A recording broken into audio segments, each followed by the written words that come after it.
H1B 사기와 남용에 대한 대대적인 단속이 시작되면서 H1B 스폰서 업체들이 긴장하고 있습니다.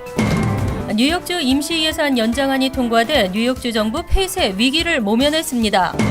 하원 민주당 의원들이 불체 자녀도 공교육을 받을 권리 보장을 촉구했습니다. 트럼프 행정부의 반이민 정책 속에서도 비시민권 이민자 미군 입대 정책은 계속 유지됩니다. 뉴욕시 의회는 반이민 행정명령에 맞서는 845억 달러 새 예산안을 제안했습니다. 이상은 이 시각 주요 뉴스입니다.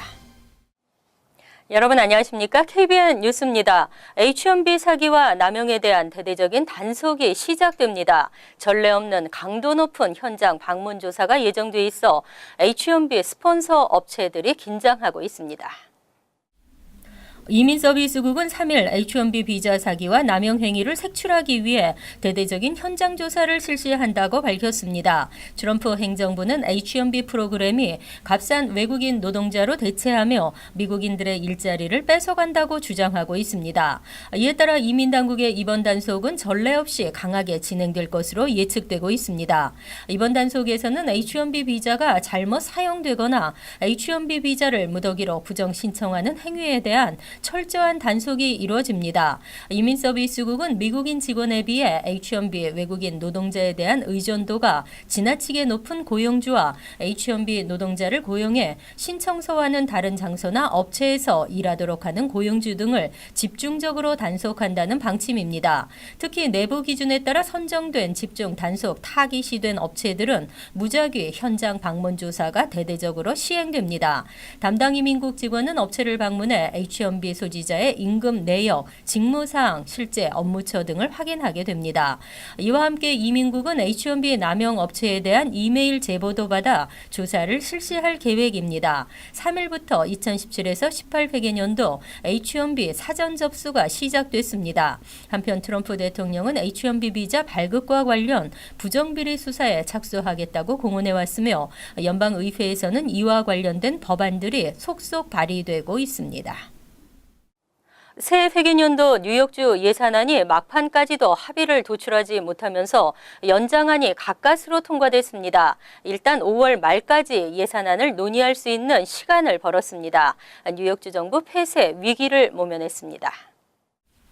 3일 뉴욕주 임시 예산 연장안이 승인됐습니다. 2016에서 17 회계년도 예산안 처리가 합의에 도달하지 못하자 쿠오모 주지사가 정부 기능 마비라는 최악의 사태를 막기 위해 내놓은 잠정안입니다. 이날 뉴욕주 상원이 먼저 법안을 통과시켰고 하원도 이어 통과시켰습니다. 뉴욕주 의회는 최대 5월 31일까지 예산안을 논의할 수 있는 시간을 벌게 됐습니다. 15만 명의 공무원들이 계속 임금을 받을 수 있게 됐으며 주정부 프로그램도 유지됩니다. 새 예산안에는 징역형을 적용받는 뉴욕주 청소년들의 연령을 기존 16세에서 18세로 인상하는 내용이 걸림돌로 작용했으며 이외 뉴욕시 서민주택 개발업체에 제공되는 세금 감면 혜택, 공립대 등록금 면제 등을 포함한 교육 예산안이 진통을 겪고 있습니다. 쿠오모 주지사는 임시 예산 연장안을 내놓으면서 주의회가 주말 새벽까지 논의를 이어갔으나 여러 가지 복잡한 사안들로 합의에 이르지 못했다며 예산안 처리에 대한 추가 시간이 주어지면 5월 20일을 발표되는 연방정부의 새 회계년도 예산안에 따라 주 예산안을 유동적으로 조정할 수 있다고 말했습니다. 한편 최종 예산안이 합의되기 전까지는 기존 예산안이 유지되지만 주 의원들은 임금을 받을 수 없습니다. 전국의 공립학교들은 불체 학생과 가족들에게 안전할까요? 하원 민주당 의원들이 불체 자녀 공교육 권리의 보장을 촉구했습니다. 4명의 민주당 의원들은 3일 제프 세션스 법무부 장관, 베시 디버스 교육부 장관, 존 켈리 국토안보부 장관 앞으로 불체 아동의 공교육 권리 보장을 촉구하는 서한을 보냈습니다. 서한은 정부의 강도 높은 이민 단속으로 불체자들이 불안해하고 있으며 그러한 불안감 때문에 필요한 교육을 제대로 받지 못하는 불체자 자녀가 나와서는 안 된다는 내용입니다. 서한은 또 연방 대법원의 플라일러대 도의 소송 판결을 언급하며 불체아동도 공교육을 받을 권리가 있다고 적었습니다. 서한은 교육부가 새 가이드라인을 통해 각 공립학군에 이 같은 내용의 법 규정을 다시 한번 명확히 알리도록 촉구했습니다. 또 교사와 교직원들이 그들의 의무에 대해 정확히 인식하고 안전한 교육 환경을 조성해 학생들이 학업에 충실할 수 있도록 할 것을 촉구했습니다. LA에서 자녀를 학교에 내려주고 집으로 가던 아버지가 학교 인근에서 체포되는 사건 이후 이민자 가정의 불안은 한층 고조되고 있습니다. 한편 워싱턴 포스트는 일부 학교에서 부모가 이민 세관 단속국에 체포될 경우 비상 타가 방안을 강구하고 있다고 보도했습니다. 트럼프 행정부의 강한 반이민 정책에 비하면 비시민권 이민자 미군 입대 정책은 호의적인데요. 미군 입대를 통해 조기 시민권 신청 자격을 주는 매분이 프로그램이 계속 유지됩니다.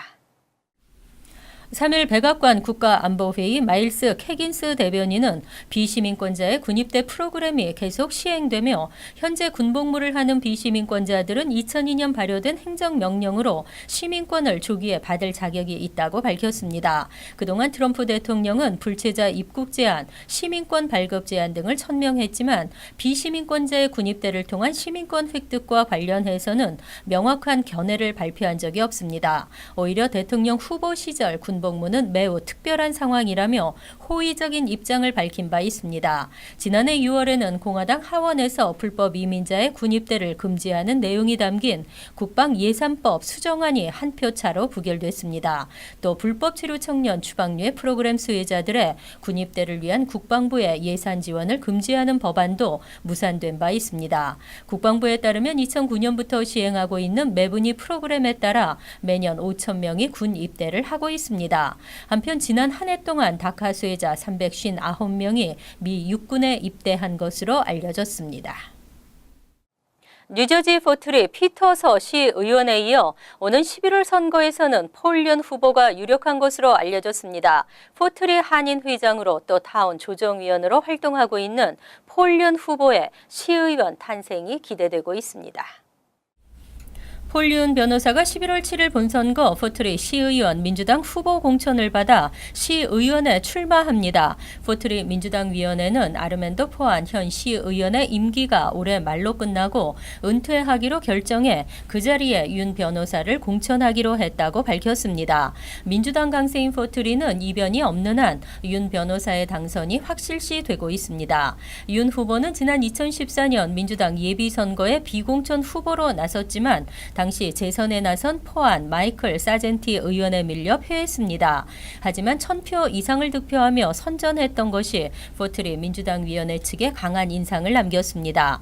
포트리 한인의 회장직을 맡고 있는 윤 후보는 타운 조정위원회 위원으로도 활동하면서 적극적인 시정부 활동을 펼치고 있습니다.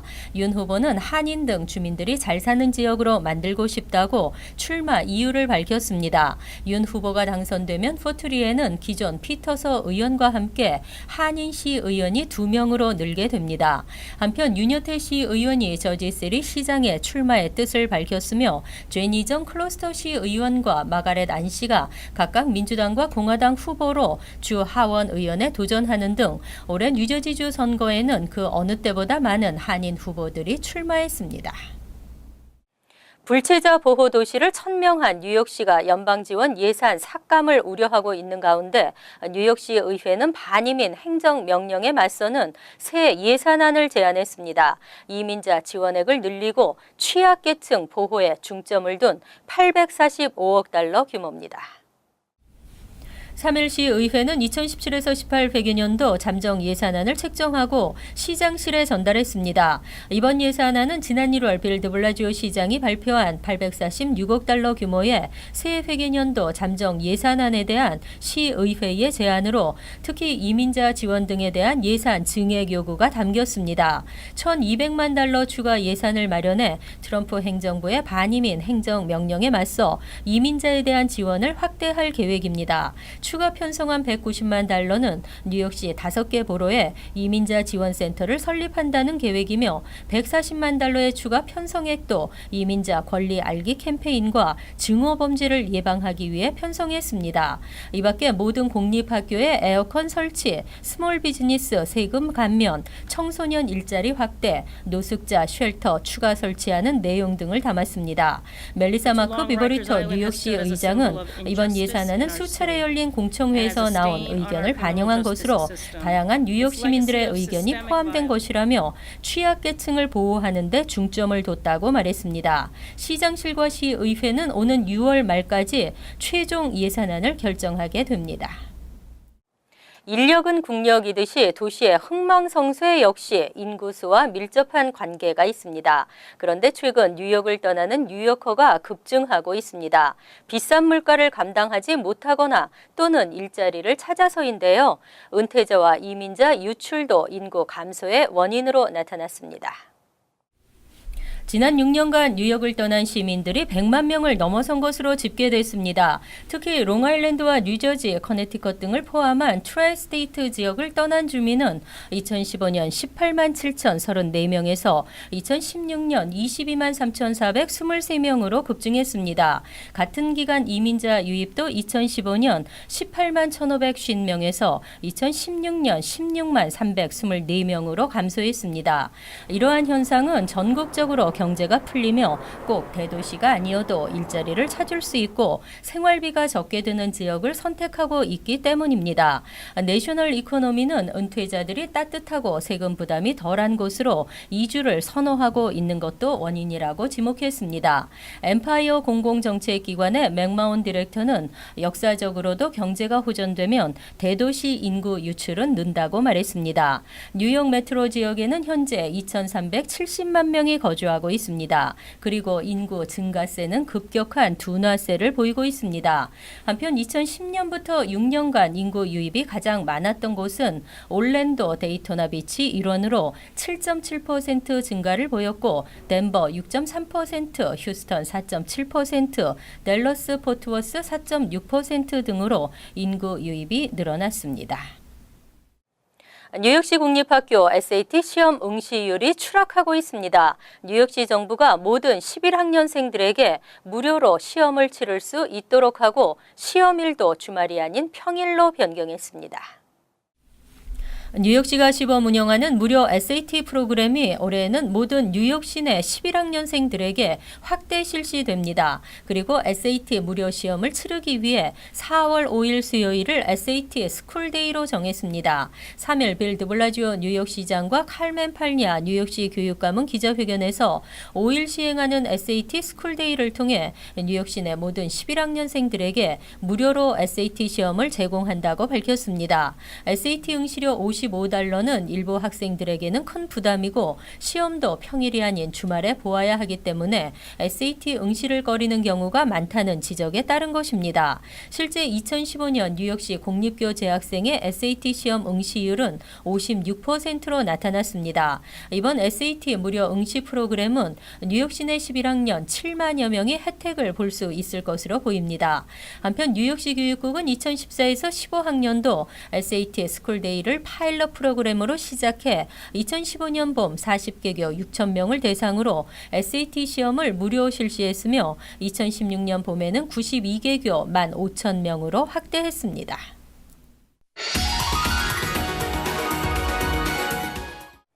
이어서 LA 지역 한인사회 소식입니다. 발달장애 학생을 위한 자선 골프 대회가 오늘 LA 한인타운 인근 퍼시픽 팜스 리조트에서 성황리에 개최됐습니다.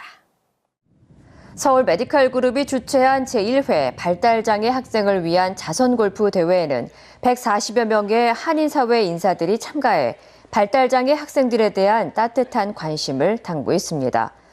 특히 대회 참가 선수들은 모두 세계 자폐증 인식의 날인 4월 2일을 맞아 자폐인에 대한 이해와 관심을 상징하는 파란색 옷을 입고 경기에 참가했으며 이번 대회가 발달장애 학생들에 대한 올바른 인식을 유도하는 계기가 되기를 희망했습니다. 도움이라는 건 사실 이제 계속해서 뻗어나가는 거잖아요. 그래서 그렇게 큰 힘은 아니나마 제가 이렇게 좀 옴으로써 조금이나 좀 보탬이 됐으면 하는 그런 차원에서 이렇게 동참하게 됐습니다. 한인사회에 계신 분들이 또 이런 분들을 돕고 싶은데 어떻게 도와줘야 되는지 모르시는 분들이 많기 때문에 저희가 자폐증 인식의 날을 맞이해서 자폐증이 뭔지 어떻게 도와드릴 수 있는지를 저희가 홍보하고 알려드리기 위해서 이 행사를 마련했습니다. 선수 생활 때도 그렇고 오래전부터 이런 아이들의 또 이제 병원이라든지 또 아이들 치료라든지 또 아이들 교육이라든지 이런 거에 굉장히 관심이 많았고요. 또 그런 일에 참석을 하면서 또 저도 많이 배우게 됐었고. 특히 이번 행사에는 이영택 전 테니스 선수와 박찬호 전 야구 선수 등 유명 인사들이 참가했으며 재즈 공연과 경품 추천 등 다양한 이벤트가 진행됐습니다. 연방우정국 USPS가 당일 배송되는 우편을 스캔 이미지로 미리 받아볼 수 있도록 시스템을 확대 운영합니다. USPS는 이번 달 중순부터 배송 우편물을 스캔해 이메일로 미리 보내주는 우편 시스템 인폼 딜리버리 서비스를 버지니아 주에 이어 캘리포니아와 뉴욕 등에 확대 시행한다고 밝혔습니다. 이어 USPS는 캘리포니아 내 우편물의 분실, 도난 등의 수치가 지난해 기준으로 총 15억 건에 달한다며 앞으로 이 서비스를 통해 감소할 것으로 전망했습니다.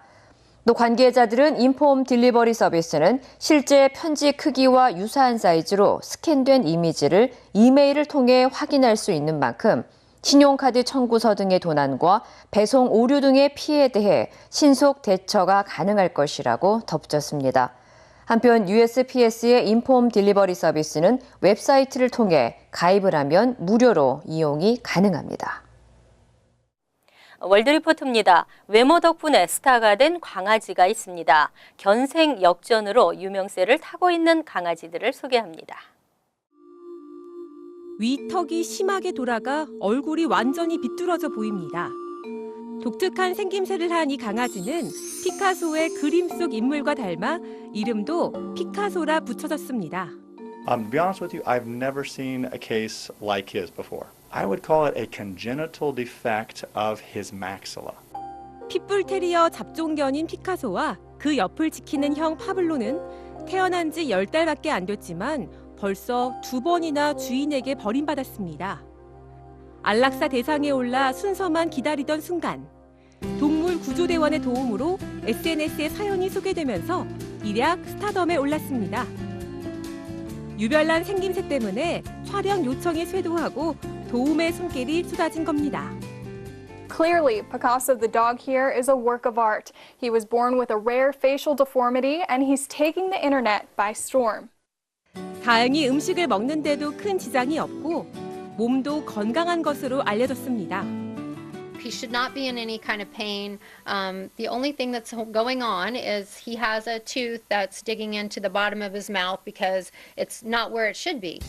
구조대는 피카소의 치아 수술이 끝나는 대로 새로운 주인 찾기에 나설 예정인데 피카소 형제를 입양하겠다는 사람들이 벌써 줄을 서고 있습니다. 페루의 한 시골 마을. 등에 꼿꼿이 세우고 앉은 강아지가 뒷다리로만 벌떡 일어서더니 캥거루처럼 뛰어다닙니다.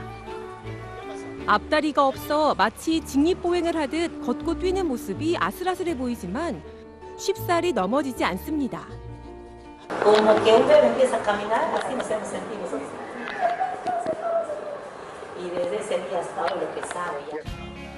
원 주인에게 버림받았다가 동물 보호소를 운영하는 새 주인을 만나면서 두 다리로만 살아가는 법을 터득했습니다.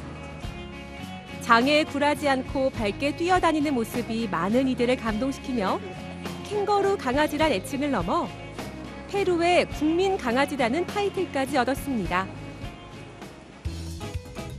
잘생긴 외모에 운동신경도 좋은 반려견 토비.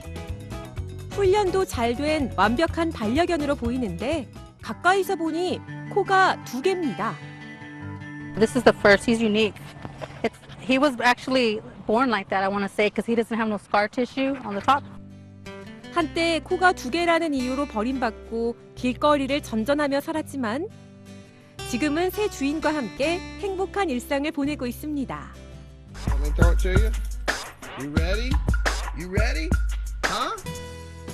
새 주인을 만난 뒤 토비는 쌍코 반려견으로 불리며 팬클럽까지 생긴 것으로 알려졌습니다. 간추린 소식입니다. 2일 오후 알전철 퀸즈 63 드라이브 레고팡역에서 13세 디나 카트리바식이 열차에 치여 사망했습니다. 이 소녀는 휴대전화가 선로에 떨어지자 이를 주우러 내려갔다가 변을 당했습니다. 사고를 목격한 사람들은 전철을 밀어보려고 애를 썼던 것으로 알려졌습니다. 이에 앞선 3월 초에도 한 여성이 지하철 철로로 추락해 큰 부상을 입었습니다. MTA는 철로에 소지품을 떨어뜨렸을 경우 절대 주우러 내려가지 말라고 당부했습니다. 24일부터 맨해튼 워싱턴 하이츠와 이누드 지역을 관할하는 34경찰서에서 뉴욕시에서는 처음으로 바디카메라 착용을 시행합니다. 바디카메라는 일부 경관들에게 시범 프로그램으로 보급되며 추후 시 전역 20개 경찰서 약 1000여 명에게 확대됩니다. NYPD는 바디카메라 착용이 어떤 영향을 끼칠지 아직 확신할 수는 없지만 이에 대해 지속적으로 관찰하겠다고 밝혔습니다. 뉴욕주와 롱아일랜드 서포 카운티 정부가 쓰레기 불법 투기에 대한 단속과 처벌을 강화합니다. 이는 최근 서포 카운티 의회가 불법 투기 처벌 강화안을 통과시키면서 카운티 공원과 도로에 쓰레기를 불법 투기할 경우 1년의 징역형에 처하도록 하고 벌금도 개인의 경우 현행 최고 $1,000에서 $5,000로 올렸습니다. 기업도 최대 $5,000에서 $15,000로 대폭 상향 조정했습니다. 장기 기증을 활성화하고 암시장을 통한 불법 장기 거래를 막기 위해 장기 기증과 헌혈을 하는 뉴저지 주민들에게 세금 공제 혜택을 주는 방안이 추진됩니다. 뉴저지 상하원은 장기 기증을 할 경우 $1,000, 헌혈을 하는 경우에는 $100의 세금 공제 혜택을 주는 내용의 법안을 각각 상정했습니다. 연방법상 장기 기증자가 돈을 받는 것은 불법이지만 일부 주에서는 법안으로 장기 기증자들에게 세금 공제 혜택을 주고 있습니다. 환율과 증권 소식입니다.